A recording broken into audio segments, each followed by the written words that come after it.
السلام علیکم، میں شائستہ احمد آپ کی اردو ٹیچر۔ آج ہم کاروان اردو صفحہ نمبر 132 سبق روشنی ہی روشنی پڑھیں گے۔ سب سے پہلے شاعر کا تعارف، مصنف کا تعارف۔ مرزا ادیب کا شمار اردو کے بہت بڑے ڈرامہ نگاروں میں ہوتا ہے۔ انہوں نے بچوں کے لیے بہت نہایت دلچسپ اور پرتاثر کہانیاں ہمیشہ لکھی۔ شہر کے جنوبی حصے میں گنجان گلی کے اندر اکثر مکانوں کی بتیاں بجھ چکی تھیں۔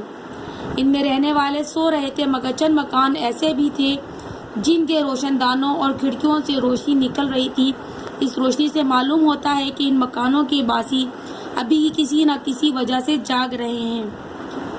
انہی میں وہ ایک چھوٹا سا مکان بھی تھا جو گلی کی ایک رو کے آخر میں واقع تھا اور جس میں دروازے سے لٹکی ہوئی ایک پرانی لالٹین جل رہی تھی۔ اسی لالٹین کے نیچے ایک عورت جس کا نام حاجرہ تھا مچھی سے کوئی کپڑا سی رہی تھی۔ حاجرہ اپنے کام میں 2 گھنٹے سے مصروف تھی، تھک کر نڈھال ہو رہی تھی۔ اس کی آنکھیں نیند کی وجہ سے بار بار بند ہوتی جا رہی تھی، مگر جیسے ہی اسے اپنے شوہر کا خیال آتا تھا نیند اڑ جاتی تھی اور اس کا ہاتھ مشین کی ہتھی پر حرکت کرنے لگتا تھا۔ حاجرہ نے اپنے 3 بچوں کو جو کچھ گھر میں میسر تھا کھلا کر سلا دیا تھا اور وہ گہری نیند میں سو رہے تھے۔ افضال عام طور پر رات کو دیر ہی سے آتا تھا، مگر زیادہ سے زیادہ 11 بجے تک پہنچ جاتا، مگر اب تو 12:30 بج چکے تھے اور ابھی تک دروازے پر دستک نہیں ہوئی تھی اور حاجرہ کی حالت یہ تھی کہ ہر 15-20 منٹ بعد اس کی نظر دروازے پر جا پڑتی اور ایک بار تو وہ اٹھ کر دروازے پر جا بھی پہنچی تھی کہ افضال دروازہ کھٹکھٹا رہا ہے، حالانکہ یہ اس کا محض وہم تھا۔ افضال پہلے بیٹے کا باپ بنا تو حالت اور اچھی ہو گئی، دوسرا بیٹا آیا تو مالی حالت میں کچھ فرق آ گیا۔ بیٹی نے جنم لیا تو وہ دکان جسے افضال اور اس کا ایک ساتھی احمد شاہ چلاتے تھے اس کی پہلی سے رونق نہ رہی، اور پھر تو یہ ہوا کہ روز بروز گھاٹا بڑھتا گیا۔ کچھ مدت کپڑے کے بڑے تاجروں سے افضال اور احمد شاہ ادھار پر مال لے کر آتے تھے، مگر کب تک یہ سلسلہ چل سکتا تھا، انہوں نے بھی ہاتھ کھینچ لیا تو افضال اور احمد شاہ کی حالت اور گر گئی۔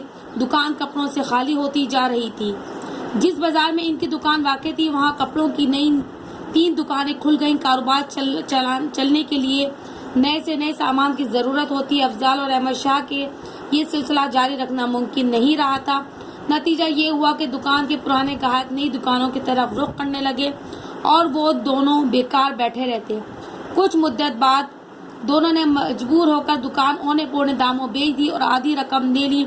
آدھی رقم لینے کے بعد احمد شاہ اپنے ایک دوست کے رشتہ دار کے یہاں راولپنڈی چلا گیا اور افضال وہیں ایک دکاندار کے یہاں حساب کتاب لکھنے پر ملازم ہو گیا۔ دکان بیچنے پر جو رقم افضال کو ملی تھی وہ 6-7 مہینے ہی میں ختم ہو گئی۔ جہاں کام کرتا تھا وہاں تنخواہ اتنی کم تھی کہ مشکل سے گھر کے اخراجات پورے ہوتے تھے۔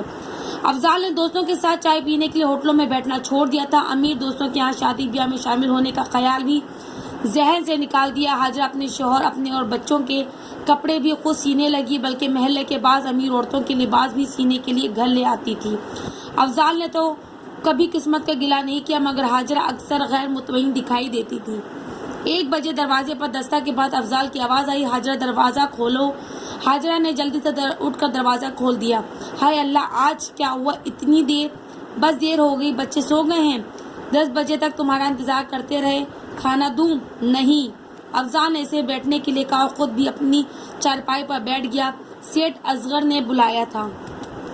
حاجرہ کے چہرے پر تھوڑی سی رونق آ گئی۔ سیٹھ اصغر مارکیٹ کا سب سے بڑا بیوپاری تھا، روزانہ لاکھوں کا بیوپار کرتا تھا۔ حاجرہ نے جب یہ سنا کہ سیٹھ نے اس کے شوہر کو بلایا تھا تو کسی خوشخبری کا انتظار کرنے لگی۔ افضال خاموش تھا۔ تو بتاؤ نا۔ حاجرہ کو اس وقت افضال کی خاموشی بالکل پسند نہیں آئی تھی۔ تمہیں خبر ہے سیٹھ صاحب ہر سال کافی بڑی رقم کسی ضرورت مند کو دیتے ہیں؟ ہاں جانتی ہوں۔ حاجرہ خوشخبری سننے کے لیے بےتاب تھی۔ افضال کہنے لگا، سیٹھ صاحب بولے کہ میں ساری زندگی گھر سے باہر نہیں نکلا، اب چاہتا ہوں کہ کچھ مہینے امریکہ میں اپنے بچوں کے ساتھ گزاروں، اپنی بیوی اور چھوٹے بچوں کے ساتھ جی بھر کر یورپ کی سیر کروں، 1 سال بعد واپس آؤں گا۔ حاجرہ کے چہرے کا رنگ بتا رہا تھا کہ اس کی بے قراری بڑھتی چلی جا رہی تھی، تاہم وہ خاموش رہی۔ افضال نے بات جاری رکھی،